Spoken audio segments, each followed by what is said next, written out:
The stream Saturday. Yo, I know you started. What's up? yeah, what's up? The Sports Back Bros back on. Man, it's been a long time since we spoken to you. Just a weekend, but it also shows you how much has happened since the last time we did this show on Thursday. We had Coach in with us in tow. We were talking about the big fight that was about to happen that Saturday, and guess what? It happened. Yes, we're coming into Monday, so there was college football and NFL football just as much.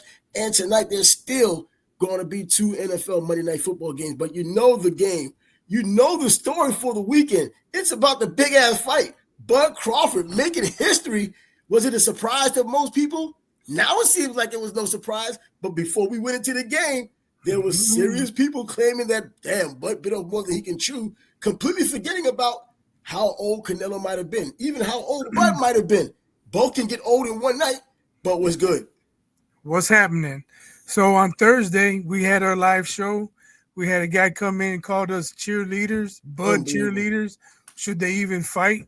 Well, they probably shouldn't have fought because that was not competitive. Fuck them judges. It was Canelo won 3 rounds at best. I had him at 2.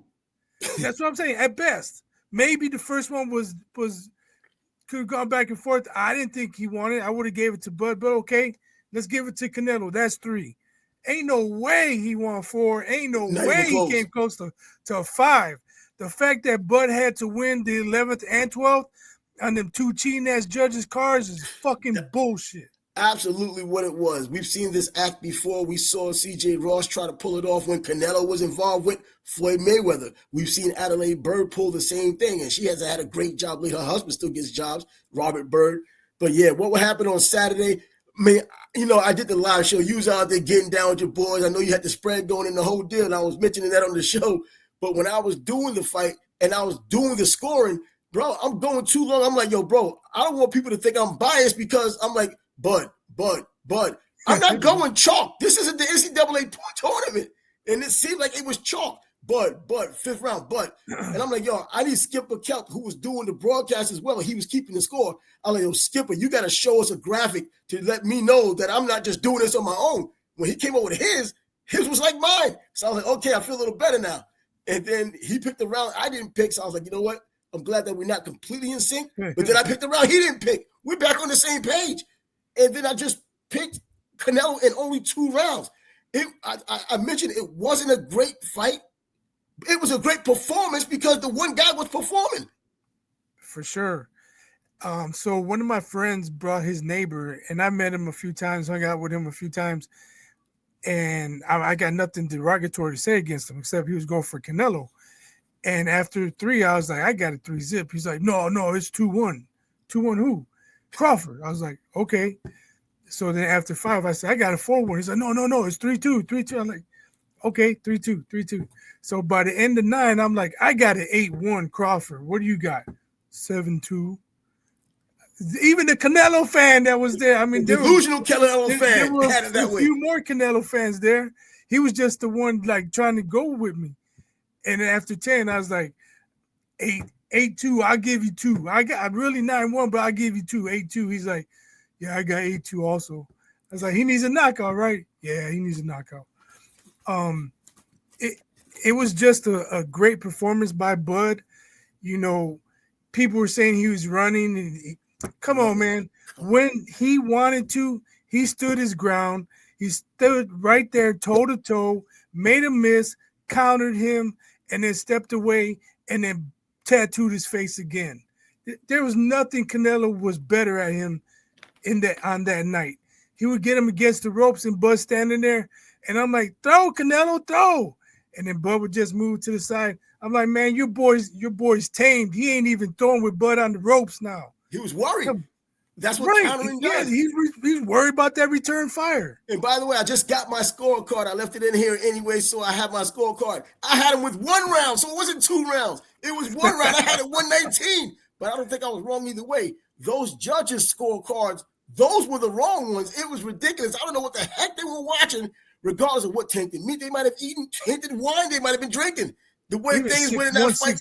116, 112 was wrong. They're wrong. It's wrong. But at least he had a little bit of a distance.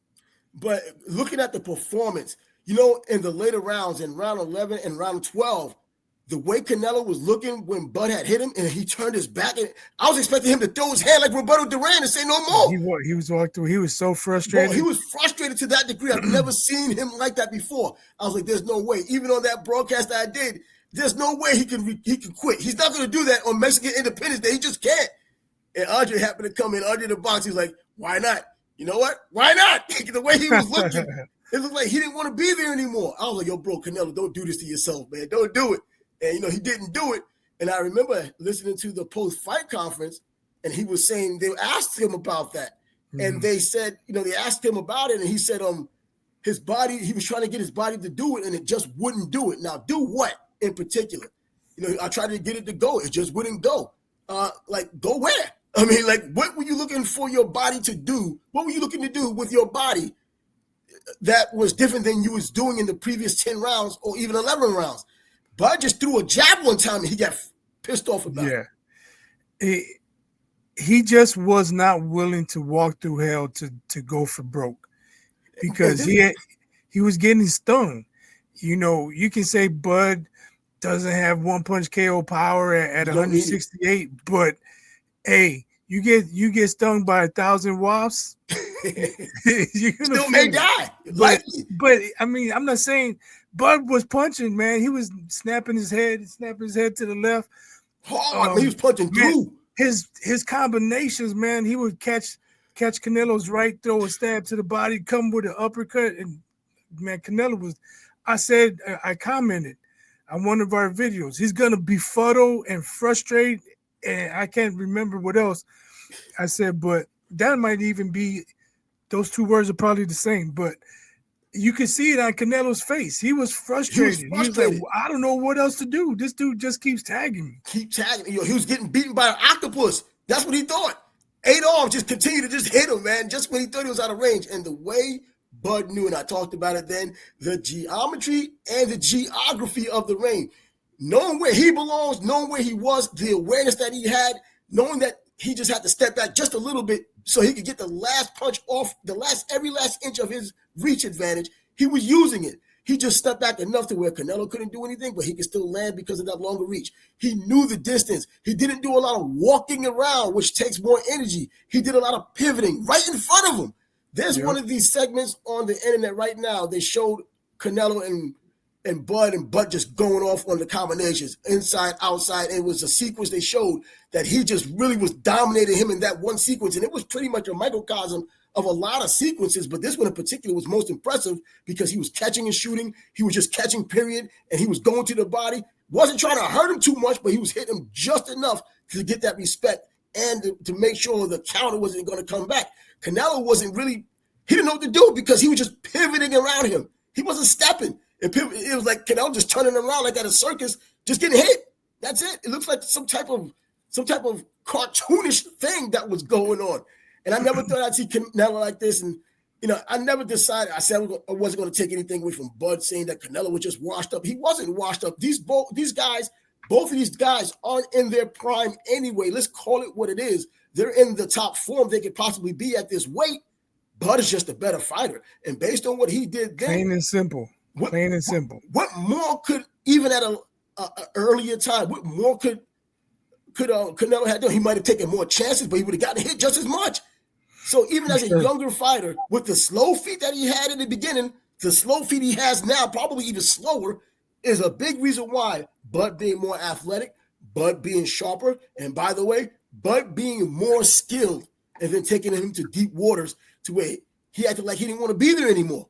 And that's it. And the good thing about it, at least at the end, Canelo was giving credit where credit's due. And it hasn't changed since Saturday night like other fighters. The next day, I got clear thoughts. Now, this is what happened. No, Canelo kept saying what he was saying. He fought a great fight. I felt great. I just lost. I don't think I heard anybody mention it before the fight. We didn't mention it. But Bud's capacity to stand right in front, block and counter, and land accurate punches, to me, that was the difference. Because once he started doing that, like, I'm right here in front of you, and you can't hit me, and I'm tagging you. And then Canelo, there was a couple of times where Canelo grabbed him. Yeah, and the inside also. Man, Right. He took a few rounds, but Bud like kind of spun him around, like, yo, you ain't manhandling me. I'm manhandling you. And early on, when Bud had his back against the ropes, as soon as his back touched the ropes, he slid off the damn ropes, pivot, and he had him in the corner. It got to a point at points in the fight to where it seemed choreographed. It looks like one of these Bruce Lee movies or even a Rocky movie to where it was choreographed. He was stepping around him, just ratter, stepped around him, did some more of it. And if he threw a 5-punch combination, maybe even a 6 or 7-punch combination, 5 was landing. And the percentages was high. And it was showing effect too. He went to the body. It looked like he threw a left hand to the body as well. That looked like it wasn't effective. It was effective. See, I'm never going to judge a punch and say that it doesn't hurt a fighter. Bro, they're throwing with the intention to hurt you. And that's what he was doing. And for a bigger guy, everything Bud did, and only thing I was hoping Bud didn't do was lapse in his concentration, get way too cocky, and get caught with that big shot. Because when he started smiling early, I'm like, damn, that's a bad sign. It's a good bad sign. He's having fun in there. He's feeling himself. But, man, I've seen it happen too many times in boxing when that smiling guy gets caught with that shot, and he's looking at the lights trying to figure out what the hell I'm doing down here. I think the only punch Bud didn't land consistently was the right hook. Canelo did a good job avoiding that. Yep. And that might have been his best punch. So, props to Canelo. He took a lot of shots, but he didn't take Bud's best shot either, I don't think. You know, the straight lefts, Bud wasn't throwing them with everything. You know, he wasn't throwing it like Marquez did on Pac. It was just he saw an opening, he let it go. But if he was able to land right hooks consistently, he might have been able to do a lot more damage. And Bud did the right thing, staying there, showing a disciplined fight game, fight plan, stood in front of him, ate his shots on occasion because he took the chance. He said he could feel it. Early on in the fight, Bud did take that hard shot. And afterwards, during the post-fight conference, he said that he was able to take a shot, that he's been hit harder by other fighters. And people kind of wonder, how was he hit harder? This is the hardest punch you ever dealt with. You have to understand, if you kind of adjust it for inflation kind of thing, you look at when you are 140 pounds or if you're 147 and you're taking a hard punch, you'd probably be taking that punch better if you had more weight on you, which he did have. And then so that's probably what it was. And not to mention, Canelo wasn't landing his best shots because Bud's movement didn't allow the best shot to land on him at flush. He rolled with almost every punch or he caught it. And everybody knows in boxing-wise, if you watch boxing long enough, even the punches you catch kind of make you a bit uncomfortable if the guy has some power. But after all of these years of sparring and actual fights, you build a callous and resistance to some of this stuff. And Bud was just doing it that night. I mean, he just did it, reacted to everything perfectly, set everything up. It was a god doggone masterpiece. And this is the masterpiece he promised and he delivered. So a couple of things I want to mention. I hope this ends the talk of Canelo as the greatest Mexican of all time. Yeah. Because he's not in my top 5. I'm not sure where I rank him. If he is in the top 10, it's towards the bottom, 9 or 10, maybe possibly 8. I don't know. I mean, yeah, you can say he's undisputed this, he's undisputed that, but there's just too many questions for me. You know, he's ducking Benavidez. That fight's never going to happen. Forget about it. He got busted for steroids. He made Cotto wait. He made Triple G wait. I mean, he was following in Floyd Mayweather's footsteps. And when you're going to compare him to the greats of the past, those guys fought everybody. Marquez and Barrera fought each other. Barrera fought Morales. You know, Chavez fought everybody out there. Alvarez and all those guys, they fought. You know, they didn't get stripped because they didn't want to fight somebody. That, to me, that's embarrassing. Oh, I'm not gonna fight him. I'll go up and I'll fight. Oh, I lost that fight. Well, let me go get my belt back. I'm undisputed again. But you didn't fight the guy. Yeah, see, to the contrary on that, the only one he hasn't fought now that we look at all of this is Benavidez. He's fought everybody else. Those names are on his resume. And even if it's for something different, like going up to fight Kovalov, knowing that he was kind of shot by then, had a lot of things going on in his personal life, he won those fights. But he has all of those guys on his resume. There aren't a lot of fighters, especially right now. He was on the big Lurch tour until Bivol got him. He thought Bivol was another Caleb. He thought Bivol was the lesser Billy Joe Saunders, a tall, slow dude. That's what he thought he was. And he found out differently. Yeah, Bivol, I mean, I said that a friend of mine asked me about that fight before it happened. And I told him that's as live with the underdog you're going to get, because he typically comes to me asking me before the big fights he doesn't know about, should he bet or not? I'm like, yo, if there's going to be a live underdog you bet on, this would be the guy. And he pulled it off. And he pulled it off relatively easy. But Canelo had every reason, rhyme, and excuse for not winning that fight. You could just mention all the measurables. Well, the same measurables he had against Bud, other than being taller. So in terms of the weight, the power, no, not the strength. Strength-wise, I think it was still Bud because of the core strength we talked about on Thursday, the deadlifting 400-plus pounds and the wrestling background. All of those things that he had that kind of just makes him the dog that he is. He was kind of bullying Canelo, pushing him around the ring, deciding when he wanted to fight, deciding when he didn't want to fight, setting the traps. He did that early. And then people saying that he's running. Man, what the hell do they want? Running how?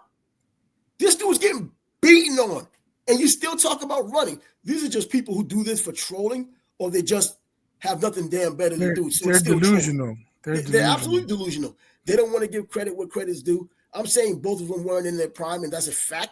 It's just that at this point in their career, Bud is better. So you also give him the benefit of the doubt even more so because he was the one moving up in the weight classes. It wasn't that Canelo's finally getting bored or he got old overnight. It wasn't old overnight. You had a better fighter in front of you, beating you to the punch, more skilled than you were, and showed pretty much he had more heart than you had. Definitely, because when the chips were down and Canelo needed to make a difference, I don't know if Angelo Dundee could have told him, "You're blowing his son. You're blowing his son." I don't know if that would have made a difference. He'd have told him, "Leave me alone. Just stop. Leave me alone." He didn't quit right there in the damn stool. I don't know if that would have made a difference. And then, we're talking about his groupies. I'm seeing, and yes, he does deserve credit. He gave Terence all the credit in the world. And he did. He was gracious in defeat, and I tip my hat to Canelo for that. He didn't have any excuses. But his fans, they're like, he's still the greatest and this and that. Everybody loses once in a while, and he never ducked anybody and this and that. Like, okay, David Benavidez would like to have a word with you. Yes, he would. And we're just gonna ignore steroids? Or are we really just gonna ignore that he got popped? Because you can say what you want about in the ring, whatever, but this is a combat sport. And he went in with advantages. I don't know, my microphone went out for a second. I was going to say, I couldn't hear you. Let's see. Oh, yeah, my microphone went out for a second. But I was thinking about... But for me, that's them deflecting. Your man got his ass whooped. He got boxing. Whooped. That's what they do. I'm just boxing saying, fanboys are ridiculous. They're the worst. If you're man enough to say, man, Crawford was the man, he beat my dude, but shout out to Canelo, that's still my guy. Okay, I can roll with that. But if you're not giving credit to Bud and you're just dick riding Canelo still, you need to shut the fuck up. And that's the difference between fans of boxing and boxing fans. Boxing fans, they don't mind, or they do mind. They have their favorite fighters, but when their fighter loses, they can acknowledge it. They don't like it. They accept it, and they don't make excuses for it. And, fans, boxing fans, those are the ones that like the play. They like the fighter, and regardless of what he does, they'll make every excuse for the fighter. And they just talk about their guy. They have their one fighter, and regardless of what he does, there's nothing wrong with it. Now, going back to those fighters you were talking about, like Julio Cesar Chavez, all the other greats, a lot of them also lost at the latter part of their career. And they fought each other several times. Chavez, the way he had lost, but he was already so damn established by then. He could have lost 10 more times and he still would have had the same status. Canelo hasn't lost as much. Now, at the latter part of his career, he did more cherry picking, but before he got the right to cherry pick based on what he had done earlier. As far as the Triple G fight goes, I'm thinking people talking about him making Triple G wait. I think more for the third fight than the first or second fight. There shouldn't even been a third fight. That was a cherry. That third fight was trash. Everybody knew Triple G was done by that. Triple G was cashing out on his retirement plan with that fight. That's what he was doing. He was getting that last payday. Canelo was helping out an old buddy. And then that first and second fight, though, those fights were fire. That first one, I picked Triple G to win, and Canelo it was a draw. The first one was a draw, right? Mm-hmm. And then the second one, I picked Canelo. And then, Canelo won, and I was still a little worried about, like, did he really win?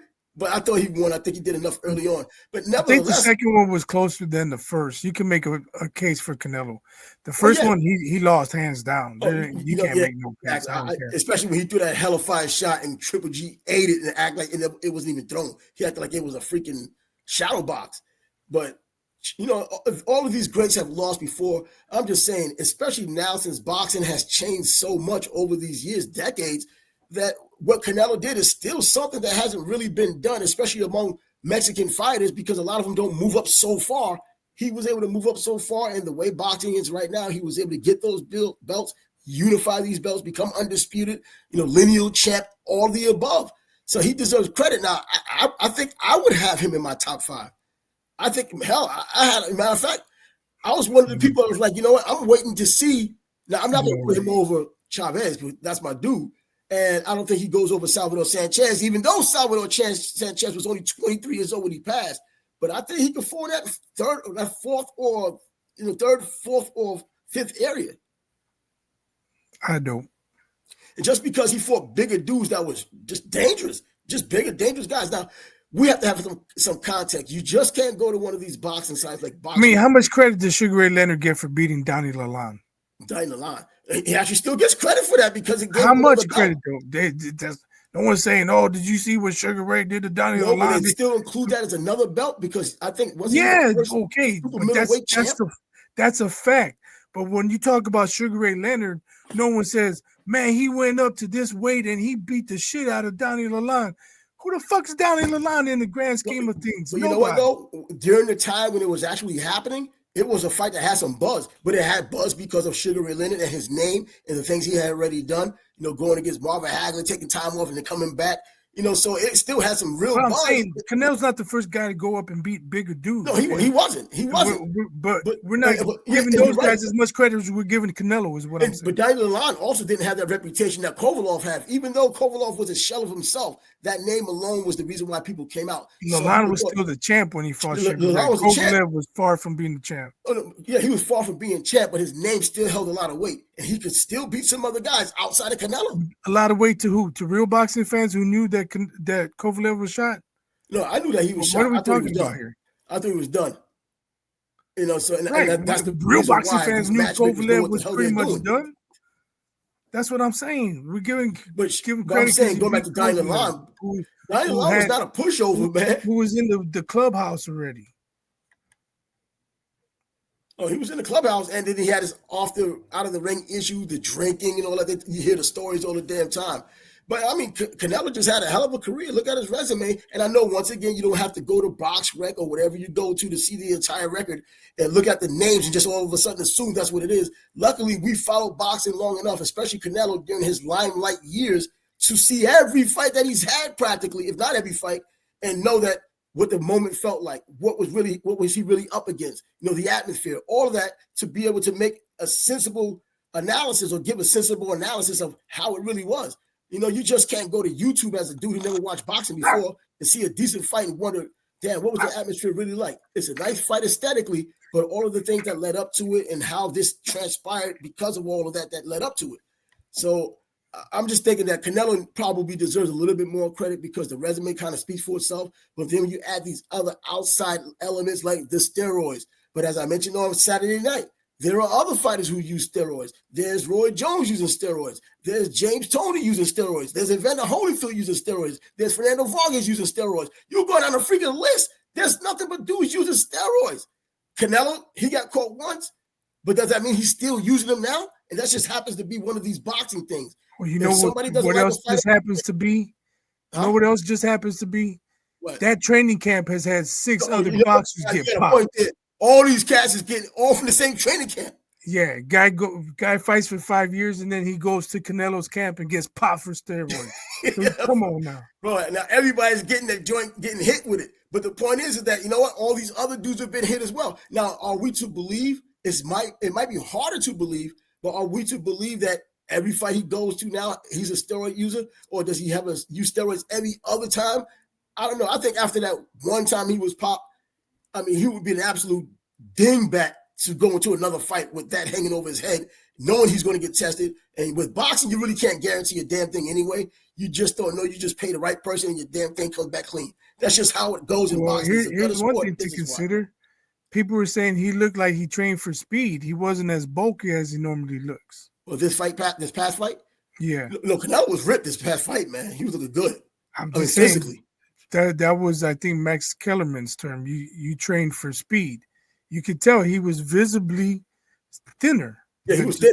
He was ripped. Not as bulky. Yeah, and to me, I'm like, when I saw that, I said, good.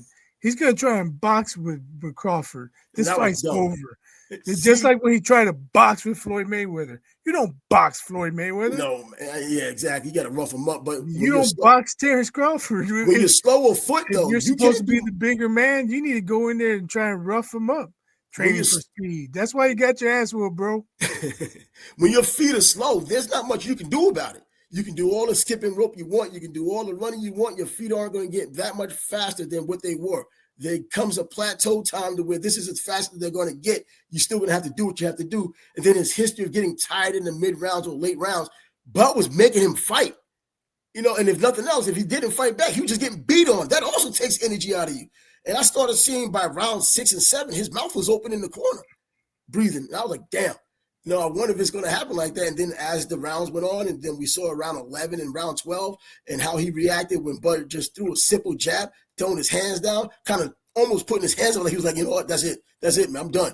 And I thought he would do that. I thought it twice. I was like, damn, what is he doing? He trying to quit it? Because out of all the things, I never thought he would be the one to quit. Yeah, it was odd when he got tagged and he kind of stepped away. I'm like, stepped away. Never seen it before. It was like he was looking for help or something. He was looking for a way out. Exactly, man. Just put me out of my misery. Triple G's hit this guy before. Triple G hits tons harder than what Terence Crawford does. But being sharp and now getting to that point of just catching that beating all fight long and not being able to respond because he didn't even get a chance to build confidence on any type of whatever he had done in the ring. A lot of times that confidence goes a long way. You're getting your butt kicked, then you get off a punch, and then you start getting a little rhythm going. Then you get a little bit more confident in what you're doing. He didn't even get a chance to get confident because nothing really worked. That's true. And can we not have fights on Netflix anymore? What happened? It was good. The fight didn't end till 1 in the morning. Oh no, that BS. That time-wise.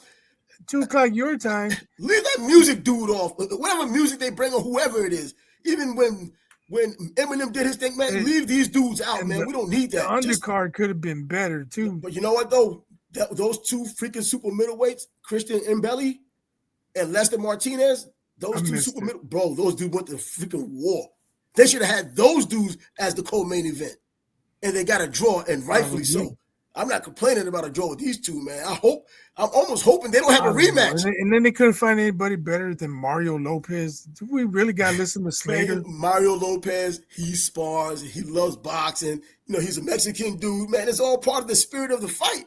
And I dig the dude. I actually like that he's one of these Hollywood dudes that actually gets in the freaking ring, even if it's just sparring. He takes some of those shots. Well, I mean, that's all fine and dandy, but when he's on the mic, man, he's kind of annoying. I guess I just not turned it off, but tuned him out when he was talking whatever nonsense he was talking. But man, just to see the undercard fights and Fernando Vargas' son is Fernando Vargas Jr. I think out of all the Vargas sons, he's the one I don't believe really wants to fight. He fights because he's Fernando Vargas' son, I'm thinking. And then you hear the stories now as they're coming out. It seems like that's the case. They showed that video back in 2020 when he was helping to build Allegiant Stadium. He was one of the construction workers. You know what I'm saying? So maybe he wanted to just have a regular life. You know what I'm saying? But I don't know. He was the first one of the brothers to start fighting. So. Well, actually, yeah, he was the first one. I think the story went that the younger Vargases wanted to fight. So his father, Feroz was like, okay, let's make a family gym. And then this guy kind of felt obligated, being the older dude, that, I got to roll. And that's pretty much what happened. The way the story came across to me, it might be different for other people who might have heard the same story. But damn, man. And you see by the way he fights, he has the heart. You can't take that from him. But skill-wise, and it seems like the willingness, neither fighters looked like they were willing to do anything extra to win the fight. He did more so than the dude that won, Walsh. But I don't think that, and he seemed pretty accepting of the loss that he had. For Rose, when he lost, man, he wasn't putting up with crap. He was still pissed. Hell, he was pissed when he won. So, but his son, man, he looked like out of all his sons, it seems like the dude, the 140 pounder. You got to remember they're raised differently. Fernando was an angry kid, man. He's an angry man. You hear the stories that are coming out about him now, man. This dude throwing tantrums in the ring in the gym. His kids didn't grow up like that, I don't know if they ever had street fights, That's the truth. That's probably true. Maybe they started street fights just so they can get some cred. They know they're his son, so they got to have some reputation. It's like Marvin Frazier. He's Joe Frazier's son. He grew up not like Joe Frazier, but he would have fights in school, but it was more because people were calling his father Uncle Tom, so he was fighting because of that. It wasn't like he was just picking fights. So he had to fight. But yeah, I think Fernando Vargas' sons, they didn't grow up in Oxnard like he did. You know the story better than I do about how he came up and the dude was just an angry dude, a street dude. You know what I mean? And he still has anger issues now. I just read a story about that like a week or two ago. He still has anger issues now about Fernando Vargas. What happened? They was talking about how he still has anger issues, how he throws fits in the gym, how he still yells and screams at people and threatens people in the gym. Like, yo, damn. You know what? Sometimes you can't take the dog out of a damn old dog. There's certain people who probably shouldn't be coaches, because like if Jordan was a coach, he would demand so much from his players. Probably so. Right? So like Jordan probably berated a bunch of teammates. He punched Steve Kerr. Hey, get your ass in line. We ain't losing tonight, man. I'll hit your ass if I have to. That's the way it goes. But that's intensity, and if someone like that sees lack of effort, it probably pisses him off. Yeah, and he's the father also, so there's a little bit more of that dominance thing that just comes out organically. It's not like I'm trying to show him who's who. You just automatically assume he should know who's who. So you shouldn't have to say this. So when you say you need to do this, and he even gives you as much as a man, bro, it's on. And Feroz might be that kind of dude. I don't think might. I think he is that kind of dude. I don't think it changes too much with his family as it would be a stranger. Now, I don't think he's putting hands on his dudes, but they kind of know that if things don't get done, they probably got hell to pay. They know that, and that's enough to know for them to kind of stay on point. So, hey, we started off more than a half hour talking about the boxing match, which deserved to be talked about. It was a huge fight, huge event, and it got a legendary result. Let's not forget, there was football this past weekend. Yesterday in particular, which is Sunday for the NFL. Yes, we can talk about college football